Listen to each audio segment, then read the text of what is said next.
नमस्ते बच्चों, आज हम ज्योग्राफी की कुछ बहुत ही इंटरेस्टिंग बातें सीखने वाले हैं। हम देखेंगे कि मैप्स पर इंफॉर्मेशन कैसे दिखाते हैं और ज्योग्राफी को समझने के लिए फील्ड विजिट कैसे करते हैं। इसको ऐसे समझो जैसे हम जासूस हैं, लेकिन क्राइम सुलझाने की बजाय हम ज्योग्राफी के मिस्ट्री सुलझाएंगे।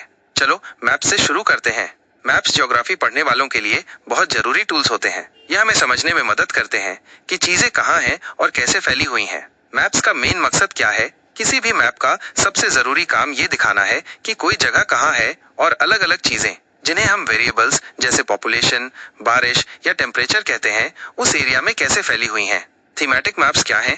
इमेजिन करो कि आप सिर्फ बारिश के बारे में या सिर्फ लोगों के रहने की जगह के बारे में एक मैप बनाना चाहते हो। ये स्पेशल मैप्स जो किसी स्पेसिफिक थीम या टॉपिक को दिखाने के लिए बनाए जाते हैं, उन्हें थीमेटिक मैप्स कहते हैं। ये हमें किसी जगह के एक खास पहलू के बारे में एक स्टोरी बताते हैं।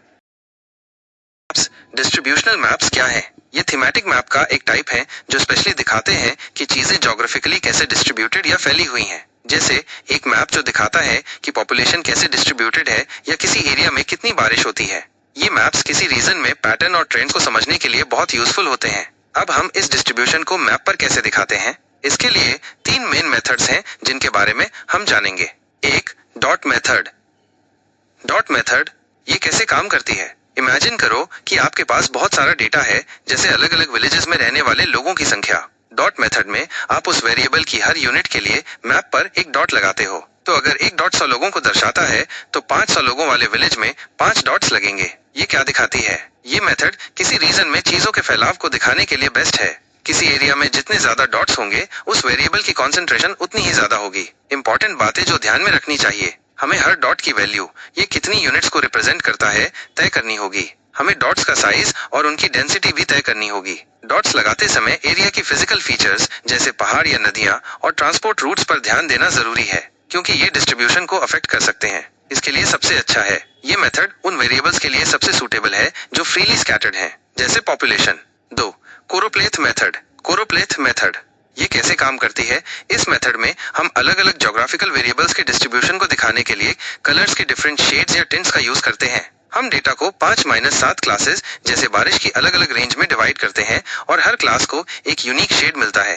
डार्कर शेड्स आमतौर पर ज्यादा वैल्यूज को दिखाते हैं और लाइटर शेड्स कम वैल्यूज को। ये क्या दिखाती है? ये एडमिनिस्ट्रेटिव यूनिट्स जैसे डिस्ट्रिक्ट्स या स्टेट्स में एक वेरिएबल की बदलती इंटेंसिटी को क्लियरली दिखाती है। इंपॉर्टेंट बातें जो ध्यान में रखनी चाहिए, हम अक्सर एक ही कलर के शेड्स या ब्लैक एंड व्हाइट पैटर्न का यूज करते हैं। सब एडमिनिस्ट्रेटिव यूनिट को केवल एक वैल्यू असाइन की जाती है। इस तरह सोचो, एक वेदर मैप जहां अलग अलग कलर्स अलग अलग टेम्परेचर रेंज दिखाते हैं।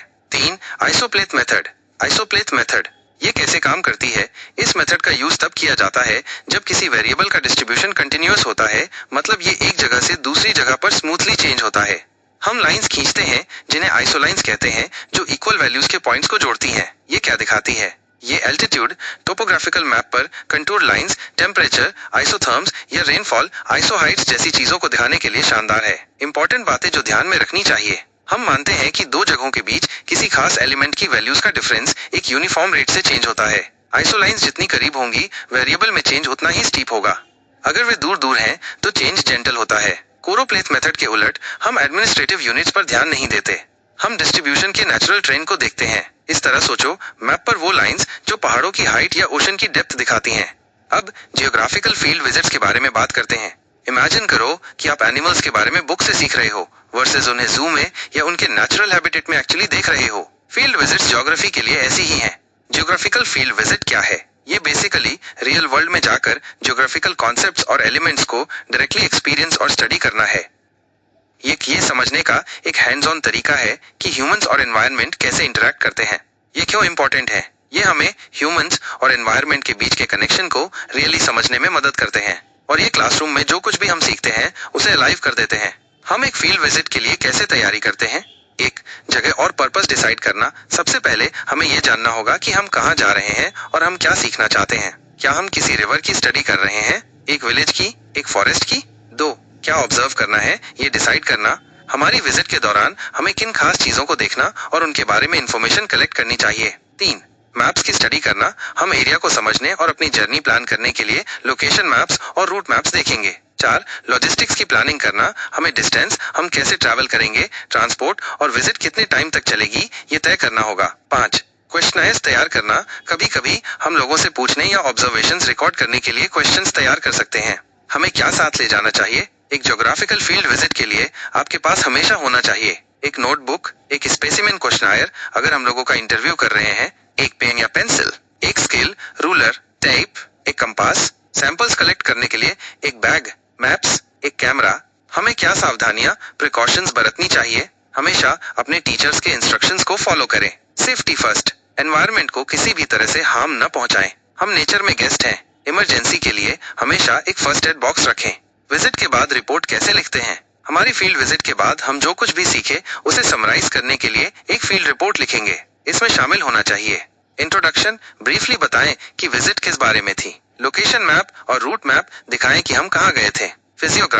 फिजियोग्राफी, लैंडफॉर्म्स, माउंटेन्स, प्लेन्स आदि का डिस्क्रिप्शन दें। क्लाइमेट, वेदर कंडीशंस के बारे में बात करें। पॉपुलेशन, वहां रहने वाले लोगों के बारे में कोई भी ऑब्जर्वेशन। एनवायरमेंटल प्रॉब्लम्स और मेजर्स, अगर हमने कोई एनवायरमेंटल इशू देखा और उन्हें कैसे एड्रेस किया जा रहा है। लैंड यूटिलाइजेशन, लैंड का यूज कैसे किया जा रहा है। Farms, buildings, forests. कंक्लूजन्स, हमने विजिट से क्या सीखा और क्या अचीव किया। और याद रखना, हम इसमें फोटोग्राफ्स और दूसरी रिलेवेंट इन्फॉर्मेशन भी इंक्लूड करेंगे जो हमने कलेक्ट की थी।